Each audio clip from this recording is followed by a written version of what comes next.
बरं, आता विश्राम साहेब, आपण मला एक सांगा की सध्याच्या घडीला देशामध्ये शेतकरी आंदोलन बरंच पेटलं. 2 वर्षा अगोदरही पेटलं. 13 महिने शेतकरी बसले. आताही नुकतंच जानेवारी महिन्यामध्ये शेतकरी सीमेवर येऊन बसले. परंतु याबद्दल सरकार अजिबात काहीही बोलायला तयार नाही आहे. तर हे म्हणजे याच्या माग काय त्यांचं लॉजिक आहे? धार्मिक ध्रुवीकरणामुळे जो शेतकरी आर्थिक मुद्द्यावर मागण्या करतो, तो धार्मिक मुद्द्यावर बीजेपी RSS ला मत देतो. ह्यांचा विचार करायची काय जरूरत आहे असं त्यांचं मत आहे. हे आंदोलन सोडून घरी गेलेत की हे मत आम्हाला देतात. आर्थिक वर्ग ही आयडेंटिटी ते स्वीकारतच नाही. तू कोण आहे तर मी शेतकरी आहे, नाही तू कोण आहे तर मी अमक्या मी हिंदू आहे. हा भाग आहे. नाही, मी हिंदू आहे. हो. आणि हिंदूंचा मोठा पक्ष भारतीय जनता पार्टीचा आहे. हे आहेत ही पहिल्या नंबरची अडचण आहे. आपले सामाजिक आर्थिक प्रश्न चव्हाट्यावर काय येत नाही. आणि RSS भाजपाने हिंदू नावाची संकल्पना आपले मूलभूत प्रश्न दाबून ठेवण्यासाठी आणि हिंदू नावाची संकल्पना त्याच्यामध्ये मग हिंदूंना म्हणजे भाजप असलं तरच हिंदूंना संरक्षण आहे, कारण नाही तर मग ती दुसरी जमात जी आहे अशी धारणा लोकांची बनवण्यामध्ये ते बऱ्याच प्रमाणात ही गोष्ट मान्य करावी लागेल. आणि देशासाठी जनतेसाठी फार घातक. ज्यावेळी एखादा नागरिक असं म्हणतो आम्ही 200 रुपये लिटर झालं तरी पेट्रोल भरू, तयार आहे, आम्हाला ते मान्य आहे. आम्ही त्यासाठी मोदींना आणलेलं नाही. म्हणजे मोदींना वेगळ्याच कारणासाठी आणलं. मूलभूत प्रश्नाशी मोदीचा संबंध नाही हे त्यांच्या तोंडून. तुम्ही म्हणता हा त्याचा एक पुरावाच आहे की नाही, ते हिंदूंचे नेते आहेत, ते आमचे नेते आहेत.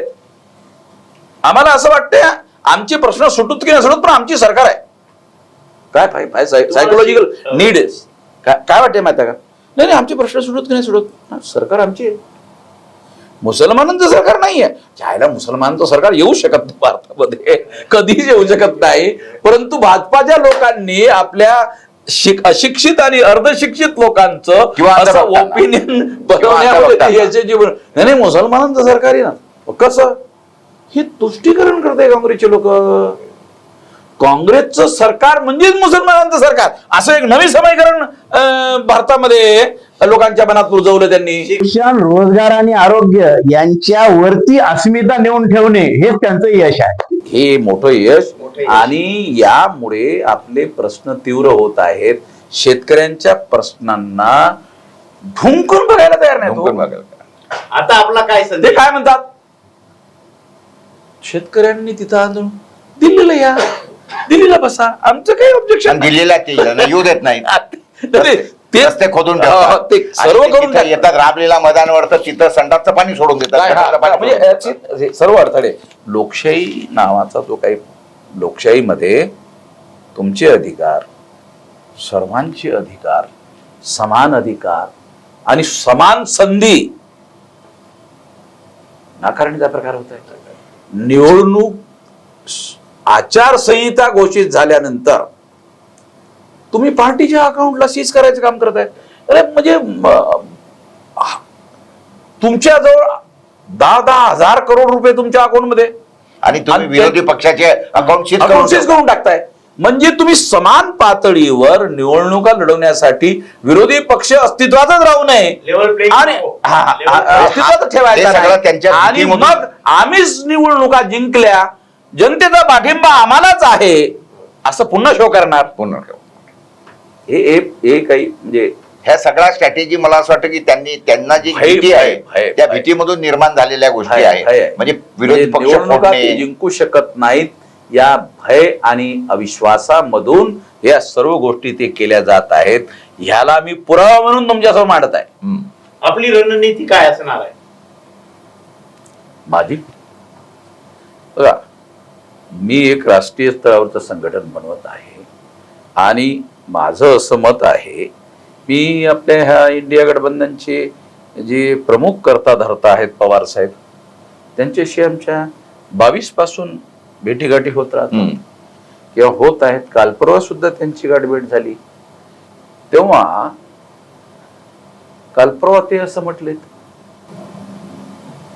की जरा विश्रामजी उशीर झालाय जरा, म्हणजे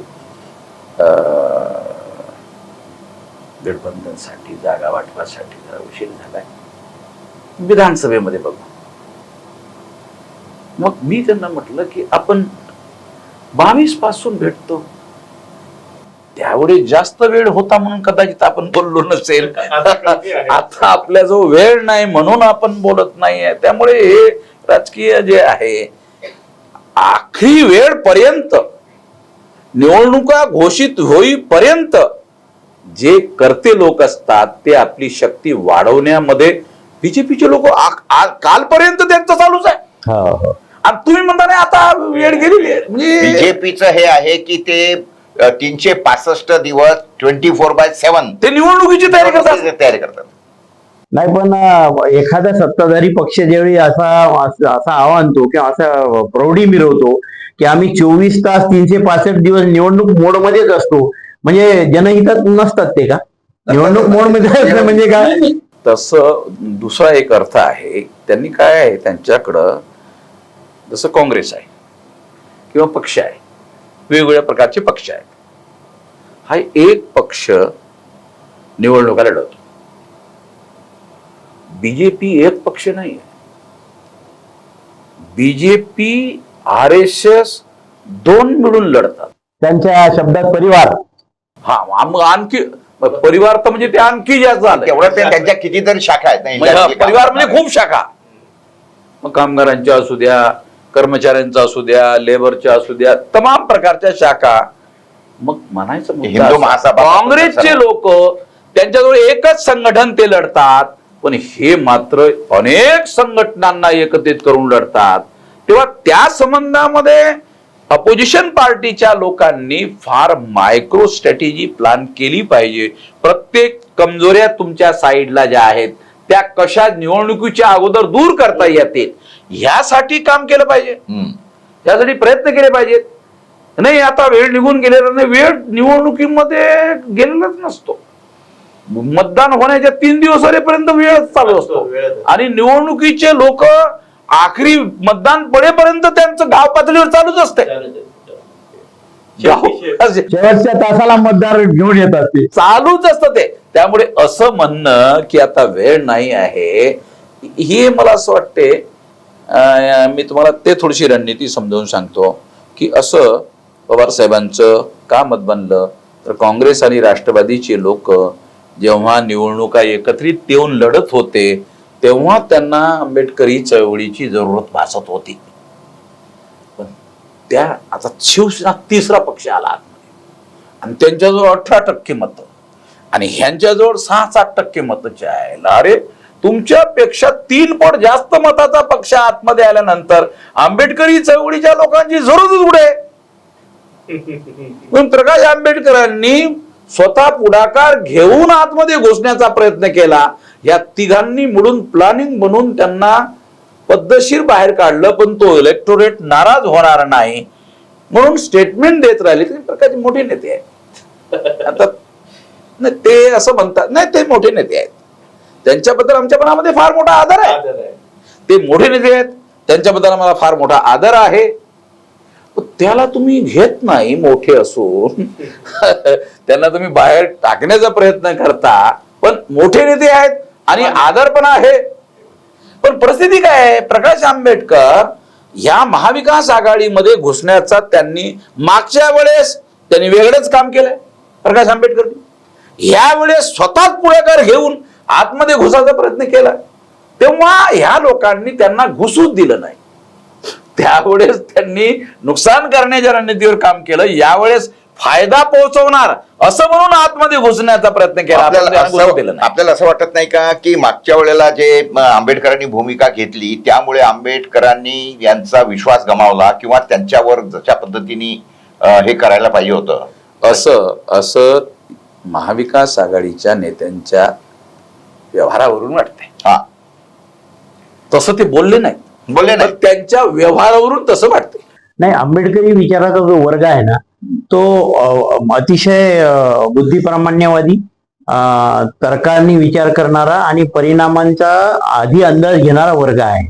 त्याच्यामुळे मला असं वाटते की मागचा जो अनुभव आहे आंबेडकरांच्या उपस्थितीमुळे झालेला प्रागतिक शक्तीचा पाडाव हा लक्षात घेता हा जो मतदार वर्ग आहे तो आता बाळासाहेब आंबेडकरांच्या बरोबर फारसा जाणार नाही असं तुम्हाला नाही वाटत?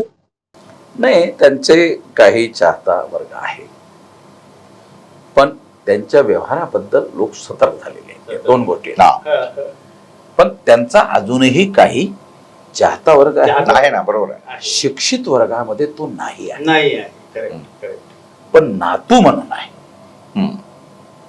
चळवळीमध्ये नेता लागतो, परंतु प्रकाशजी नेते आहेत की नाही आहेत हे लोकांनी ठरवावं. ते नेते जरी नसलेत पण नातू आहेत. नातू. नाही, मी इलेक्टोरेटच्या कॉन्टेक्स्ट मध्ये बोलू राहिलो. आहे. म्हणजे हा क्रिटिसिझमचा मुद्दा नसून मतदारांना प्रभावित करणारा मुद्दा आहे. आणि ग्रामीण भागातील लोक ते असं म्हणतात, एक भावनात्मक हा असं म्हणतात, नाही नाही नातू आहे, नातू आहेत. आणि ते ग्रामीण स्थानिक- भागातील लोक हे म्हणतात नेते आहेत, नाही नातू आहेत. नाही, ते ते स्थानिक- नेते आहेत असं नाही म्हणत ग्रामीण भागातील लोक. ते त्या महापुरुषाविषयी असलेले जे आदरभाव आहे ते व्यक्त करण्याची एक संधी म्हणून ते प्रेम करतात. बरं मेश्राम हे नेतृत्व करणाऱ्या माणसांनी त्याचा उपयोग कसा करायचा हा हम्म. ठरवायचा. हा बाबा. मेश्रामजी मला सांगा की सध्याच्या घडीला गेल्या 7-8 वर्षापासून सातत्याने जे काही सरकारने धोरणं घेतलीत त्याच्यामध्ये यांनी सरकारी नोकऱ्या जवळपास सर्व संपवत आणल्या. म्हणजे सगळे उपक्रम सरकारचे विकून टाकले. हो. त्याच्यामध्ये सैन्यामध्ये अग्निवीर भरले, सैन्यातल्या नोकऱ्या संपवल्या, पोलिसांमध्ये सुद्धा तसंच केलं. त्याचबरोबर आपलं राज्याचा जर विचार केला लॅटरल नेमणुका. हा आणि हा लॅटरल नेमणुका केल्या, एक डायरेक्टच ते अपॉइंट करून टाकतात OHD वगैरे. आणि दुसरं महत्वाचं असं झालं की ह्या ज्या 68,000 शाळा त्यांनी खाजगीकरणाला देण्याचं हे केलं आणि त्याची प्रक्रिया सुरू केली. वरून काय केलं की त्यांनी 9 एजन्सी अपॉइंट केल्या. कशासाठी? तर कॉन्ट्रॅक्च्युअल बेसिसमध्ये लोक भरायचे. मग असं सध्याच्या घडीला हे एकंदरीत चित्र झालंय की सरकारी नोकऱ्या आता संपल्यात.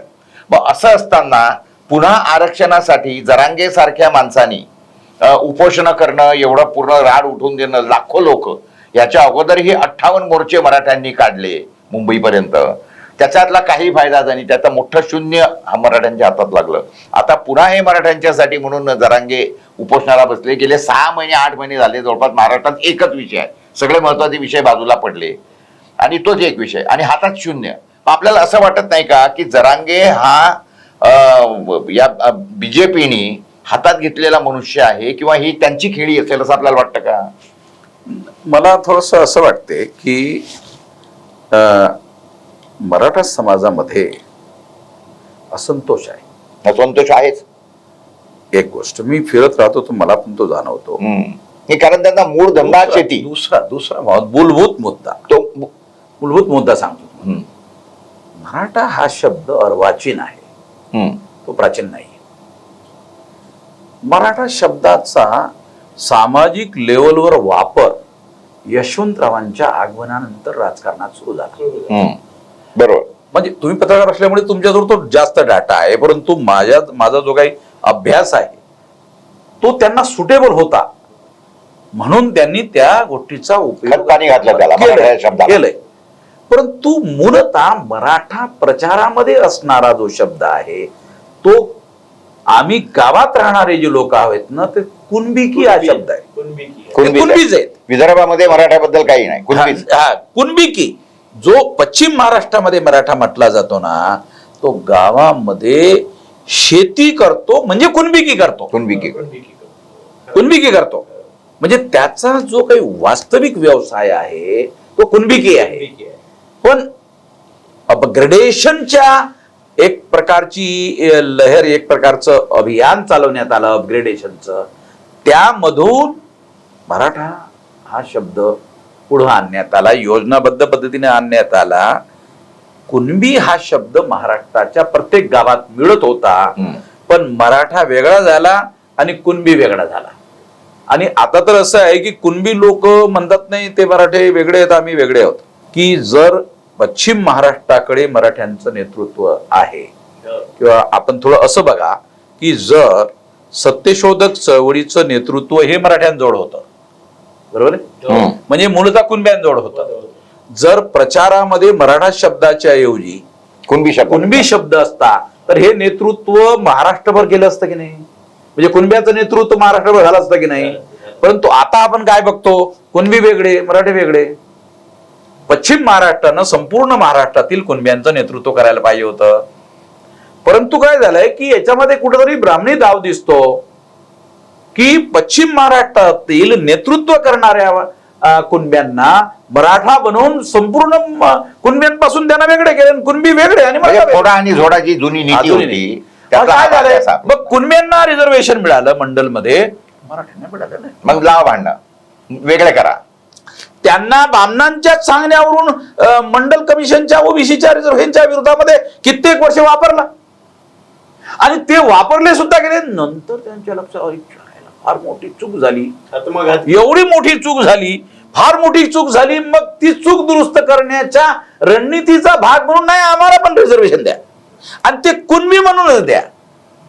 चालते आम्हाला कुणबी दिलं. मला नातेवाईक होते सगळे सोयरे. मला जे सायकोलॉजी आहे ना त्याचं असं विश्लेषण केलं तर तुम्हाला ग्रामीण भागामध्ये नाही, बरोबर बोलताय तुम्ही.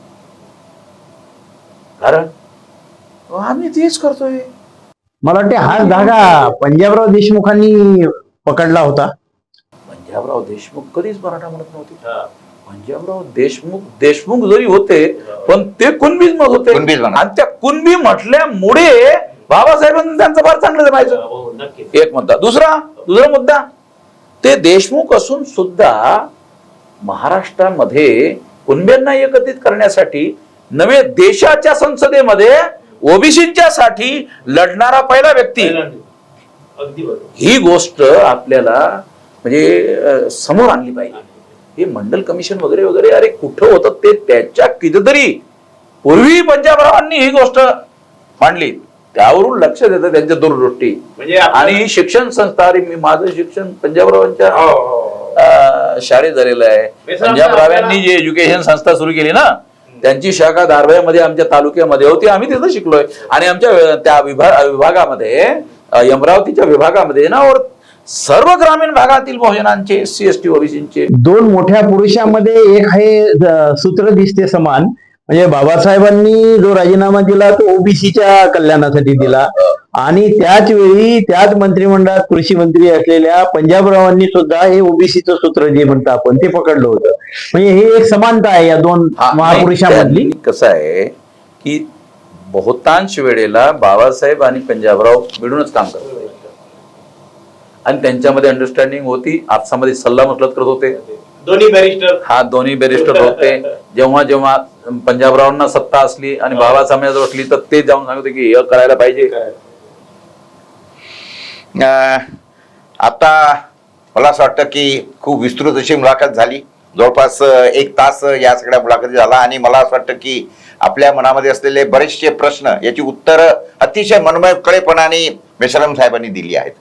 तरी ह्यापुढे आपण त्यांना सातत्याने आपल्या स्टुडिओत बोलावत राहू. एक अत्यंत विचारी मनुष्य, अभ्यासू मनुष्य, अशा पद्धतीने जी काही एकंदरीत मांडणी सर्व जाती किंवा ओबीसी पासून सर्वांना एकत्रितपणे एक चांगला विकल्प देण्याचं काम वामन मेश्राम कित्येक दिवसापासून करत आहेत.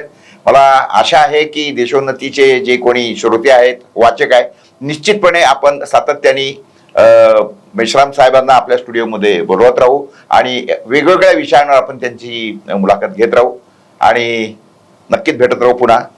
नमस्कार, धन्यवाद. आपण आमच्या स्टुडिओत आलात आणि अतिशय मनमोकळी चर्चा केली. आपल्या पुढच्या वाटचालीसाठी शुभेच्छा. शुभेच्छा. धन्यवाद.